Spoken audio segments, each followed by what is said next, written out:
يا لغتي عربية حسبي بأنك منطقي وبيان. Assalomu alaykum va rahmatullohi va barakatuh. Biiznillah navbatdagi arab tili darsimizni boshlaymiz. Bugungi darsimizda kasal fe'llarning 4-turini ko'rib chiqamiz. Avvalgi darslarda biz kasal fe'llarning boshi, o'rtasi va oxiri kasal bo'lgan turlarini ko'rgan edik. Bosh kasal fe'llarni misol deb nomladik. Bunga misol qilib vaqofa fe'lini olish mumkin. Ya'ni bu yerda fe'lning birinchi harfi bo'lgan vav kasal harf. O'rtasi kasal fe'llar esa ajvaf deb nomlandi. Misol tariqasida qoma fe'lini oldik. Kasal fe'llarning 3-turi noqis bo'lib, bular oxiri kasal bo'lgan fe'llar hisoblanadi. Misol uchun roma fe'li. Ana endi kasal fe'llarning 4-turi ham bor. Bu lafif fe'llar. Lafif fe'llar bu bir fe'lda ikkita kasal harfni jamlanishini anglatadi. Ya'ni demak bitta fe'limizda bitta sulosiy 3 harfli 3 o'zakli fe'limizda ikkita harf kasal bo'lsa, bunday fe'lga lafif fe'l deyiladi. Va lafif fe'llarning ham ikki xil turi mavjud. Lafiful mafruq va lafiful maqrun. Lafiful mafruq deb fe'lning boshi va oxiri kasal bo'lgan fe'lga aytiladi. Ya'ni mafruqga e'tibor bering. Unda faroqo fe'lining o'zagi mavjud. Faroqo esa farqlanmoq, ajralmoq degani. Demak, shunday tushunsa bo'ladi, ajratib olish uchun. Lafiful mafruqlarda fe'ldagi ikkita kasala harfni orasi ajralgan bo'ladi. Ya'ni e'tibor bering, vaqo fe'lida vav kasal harf va ana shu alifa maqsura kasal, ya'ni alif hisoblanadi va ularning orasi ajratilyapti qof harfi bilan. Ular yonma-yon turmayapti-da, orasini yana bir harf ajratib qo'yapti. Demak, ikkita kasala harfning orasini boshqa bir harf ajratib kelsa, bunday fe'lga lafiful mafruq deb aytilar ekan. Endi lafiful maqrun esa qorona fe'lining o'zagi mavjud. Qorona esa biriktirmoq yokida yaqin qilmoq degani. Endi kava fe'liga e'tibor bering. Kava fe'lida ikkita kasal harf bor. Vav va alif. Va ular bir joyda jamlanib turibdi. Ya'ni ularning orasini boshqa harf ajratmaganda ular bir joyda birikib turibdi. Mana shunday o'rtasi va oxiri kasal bo'lgan fe'llarga lafiful maqrun deb aytilar ekan. Lafif ya'ni ikki tomonlama kasal fe'llarning mana shu ikki turi mavjud ekan. Mafruq fe'llar bu boshi va oxiri kasal. Lafiful maqrun esa bu o'rtasi va oxiri kasal bo'lgan fe'llar hisoblanadi. Lafif fe'llarni tuslashda biz bilmagan yangicha qoidalar mavjud emas. Lafiful mafruqni tuslayotgan vaqtimizda, ya'ni misol uchun vaqo fe'lini tuslaganimizda biz bosh kasal fe'l, ya'ni misolni hamda oxiri kasal fe'l, ya'ni noqisni qoidalarini jamlab foydalanamiz. Ya'ni vaqo fe'lini tuslashda siz yangi qoida ishlatmaysiz, balki misol va noqis fe'llarning qoidasini jamlab ularni qo'llaysiz. Kava fe'lini, ya'ni lafiful maqrunni tuslaganda esa o'rtasi kasal, ya'ni ajvaf va oxiri kasal, ya'ni noqisni qoidasi birikar ekan. Yanada tushunarli bo'lishi uchun lafifni ikkala turiga bittadan misolni ko'rib chiqamiz, ya'ni moziy, muzori va amrda to'liq tuslab ko'ramiz. Birinchi olgan fe'limiz vaqo fe'li bo'lib, ma'nosi saqlamoq yokida himoya qilmoq degani. Moziyda tuslaganimizda aytdikki, boshi va oxiri kasal bo'lgan fe'llarning qoidasini jamlab tatbiq qilamiz. Bosh kasal fe'llarni moziyda tuslaganda hech qanday o'zgarish bo'lmasada, oxiri alifi maqsuraga tugagan kasal fe'lni moziyda tuslaganimizda esa ana o'sha alifi maqsurasi yaga o'zgarar edi. Demak, mana shu o'zgarishni vaqoga tatbiq qilar ekanmiz. Men saqladim demoqchi bo'lsak, vaqoytu, biz saqladik esa vaqoyna bo'lyapti. Fe'l muxotobda tuslanganda esa sen saqlading muzakkarga nisbatan vaqoyta, muannasga nisbatan vaqoyti. Siz ikkingiz saqladingiz vaqoytuma, ya'ni ikkilikda. Sizlar saqladingiz muzakkar ko'plikda vaqoytum, muannas ko'plikda esa vaqoytunna bo'lar ekan. Vaqo fe'li g'oyibda tuslanganda esa muzakkar birlik uchun vaqoni o'zi, ya'ni u erkak saqladi, himoya qildi. Muannas birligi esa vaqot bo'ladi. Yodinglarda bo'lsa, oxiri kasal fe'liga o'tda anis birikkanda kasal harf tushib qolar edi. Shuning uchun ham bu yerda ya'ni vaqo fe'liga o'tda anis birikkan uchun fe'lning kasal harf bo'lgan alif tushib ketyapti va vaqotga aylandi fe'limiz. Muzakkar ikkilikda vaqoya, ya'ni u ikki erkak saqladi. Muannas ikkiligi esa vaqota bo'ladi. u ikki ayol saqladi degani. Ikkala fe'l ham fe'lning birlik shakliga alif qo'shilishi natijasida hosil bo'ldi. Muzakkar ko'plikda esa vaqov bo'ladi. Bu yerda fe'lning asli vaqoyu bo'lgan.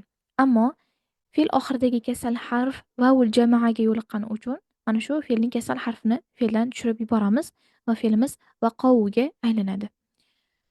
Muannas ko'plikda esa vaqoyina bo'ladi. Vaqo fe'liga nunu nisva birikkan va boshqa o'zgarish bo'lmagan. Demak, xulosa qiladigan bo'lsak, lafiful mafruqni moziyda tuslaganimizda fe'l oxiridagi kasal harf ta ta'nis va vavul jamoaga yo'liqqanda tushib qoladi. Fe'lning boshqa shakllari esa oddiy sog'lom fe'llardek tuslanaveradi. Endi esa muzoriyda tuslab ko'ramiz. Bu yerda fe'lning boshi ham kasal bo'lganligi uchun misol fe'llarni muzoriyda tuslanish tarzini yodimizga olishimiz kerak. Biz aytganmiz, agar fe'lning boshi kasal bo'lsa, bu fe'l muzoriyda tuslanganda o'sha kasal harf fe'ldan tushib qoladi. Biz ham mana shu vaqoni muzoriyda tuslaganimizda boshidagi vovni demak tushirib yuborar ekanmiz. Fe'ldan kasal harf tushib ketgandan keyin aqiga aylanadi. Biz saqlayapmiz ham nauqiy bo'lishi kerak, ammo kasal harfni tushirib yuborsak naqiy qoladi. Demak, biz saqlayapmiz, himoya qilyapmiz desak naqiy tarzini ishlatar ekanmiz. Fe'lning muxotob, ya'ni ikkinchi shaxs qismida esa muzakkar birlik uchun taqiy deb aytamiz. Muannas birlik uchun esa taqiyina bo'ladi va bu fe'lning ham asli taqiy fe'liga yaul muxotoba, ya'ni inani birikishi natijasida taqiyina bo'lishi kerak edi. Bu fe'lning oxirgi harfi kasal harf va oxiri kasal fe'l yaul muxotobaga yo'liqqanda o'zini kasal harfini tushirib yuborar edi.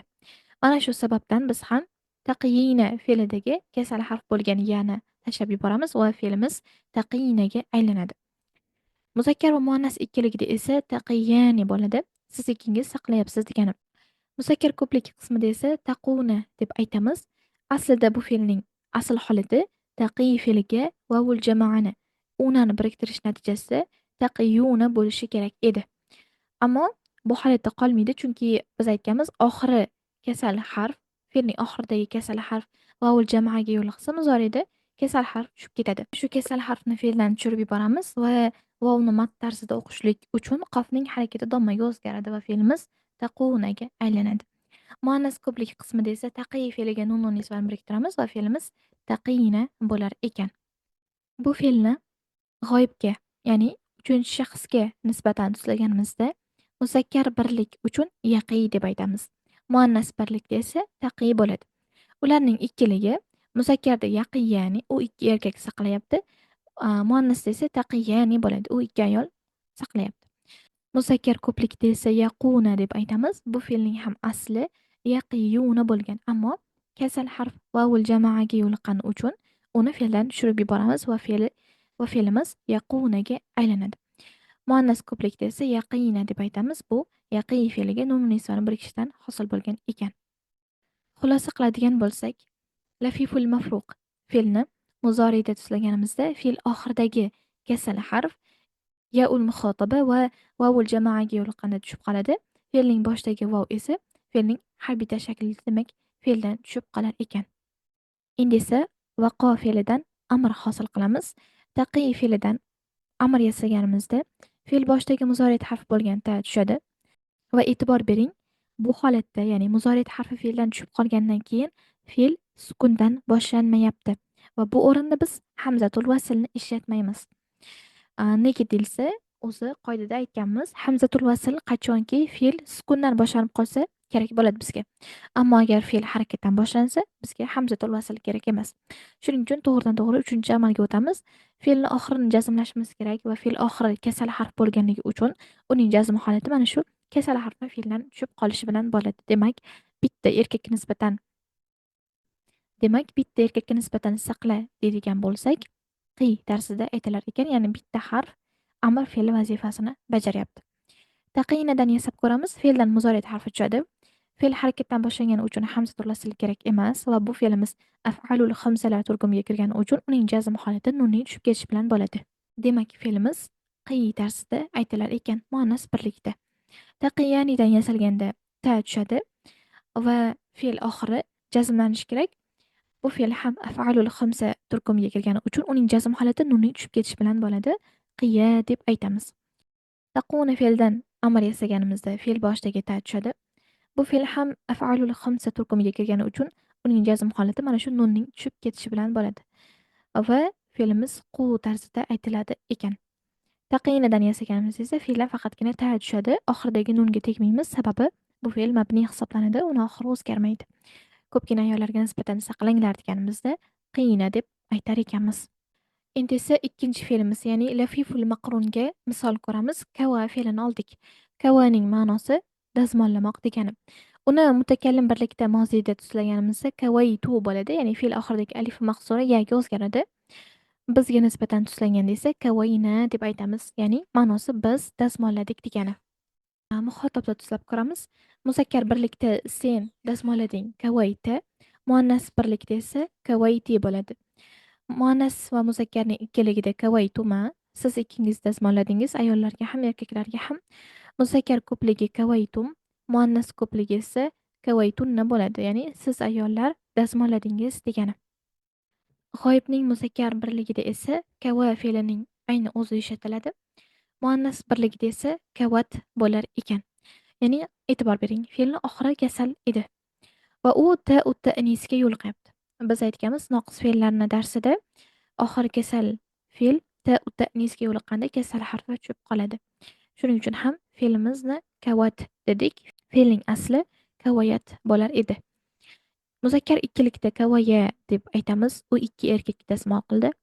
Muannas ikkilikda esa kavata deymiz. U ikki ayol dazmol qildi. Muzakkar ko'plikda kavav bo'ladi. Bu fe'lning asli kavayu bo'lgan. Ammo fe'l oxiridagi kasal harf vavul jamoaga yo'liqqan uchun o'sha kasal harfni fe'ldan tushirib yuboryapmiz va fe'limiz kavavga aylanyapti. Muannas ko'plik qismida esa kavayna deb aytamiz. Kava fe'liga nun niso birikkani sababidan fe'l mana shunday holatga keladi. Kava fe'lini muzoriyda tuslab ko'ramiz. Mutakallim birlik uchun akvi bo'lar ekan, ya'ni men dazmollayapman. Mutakallim ko'plik uchun esa nakvi bo'ladi, biz dazmollayapmiz degani. Fe'lning muxotobida muzakkar birlik uchun takvi deb aytamiz, ya'ni sen dazmollayapsan degani bitta erkakka nisbatan. Muannas birligi esa takvina bo'ladi. Bu fe'lning asli takvihina bo'lgan, ammo fe'l oxiridagi kasal harf ya ul muxotabaga yo'liqqani uchun ana o'sha kasal harfni fe'ldan tushirib yuboryapmiz. Ikkiligida esa takviyani bo'ladi. Siz ikkingiz dazmollayapsiz degani. Muzakkar ko'plik qismida takvuna deb aytamiz. Bu fe'lning asli takviyuna bo'lgan, ammo fe'l oxiridagi kasal harf vavul jamoaga yo'liqqan uchun kasal harfni fe'ldan tushirib yuboryapmiz va fe'l takvuna holatiga kelyapti. Muannas ko'pligida esa takvina deb aytamiz. Takvi fe'liga nun niso birikanidan mana shu fe'l hosil bo'lgan. Fe'lni g'oyibda tuslaganimizda muzakkar birlik uchun yakvi deb aytamiz, ya'ni u erkak dazmol qilyapti degani. Muannas birlikda esa takvi deb aytamiz, u ayol dazmol qilyapti bo'ladi. Ikkiliklarda muzakkarda yakvi ya'ni u ikki erkak dazmol qilyapti. Muannas ikkiligi esa takvi ya'ni u ikki ayol dazmol qilyapti.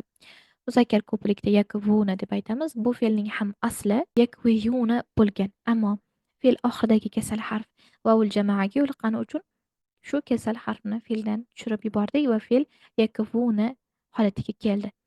Muannas ko'plik qismida esa yakvina deb aytamiz. Yakvi fe'liga nun niso birikishidan hosil bo'lgan.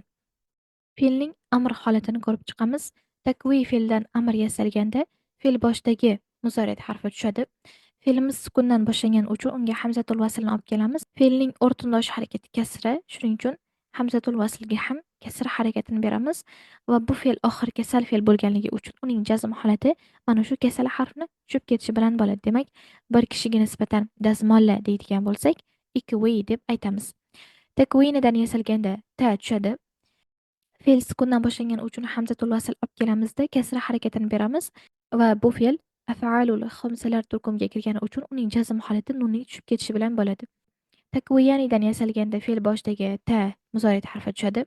Fe'l sukundan boshlangan uchun hamzatul vaslni olib kelamizda uning harakati kasrali bo'ladi va fe'l af'alul xomsa turkumiga kirgani uchun uning jazm holati nunning tushib ketishi bilan bo'ladi. Ikviya tarzi hosil bo'ldi. Takvunadan yasalganda fe'l boshidagi ta tushib ketadi.